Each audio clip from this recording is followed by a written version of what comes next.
Hi guys, আজকে তারে ভাবছি যে ঠাস করে গেছিলাম।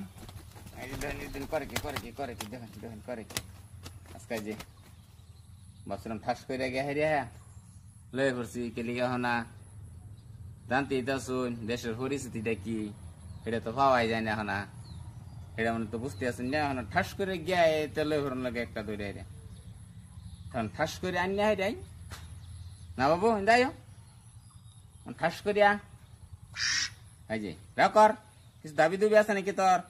না না দাবি দুবি রাখিস না। হ্যাঁ কি করবি তো করো না এইটাই, তুই তো মামু লাগস না, চাচাও লাগস না, জেডাও লাগস না, না দাবি দুবি আছে তোর? দেখ করে কি কিছু তো কয় না হন নাই না দাবি নাই দেখছ কিছু কয় না। হ্যাঁ তার কিছু দাবি আছে তোর? কয় না কে দাবি আছে?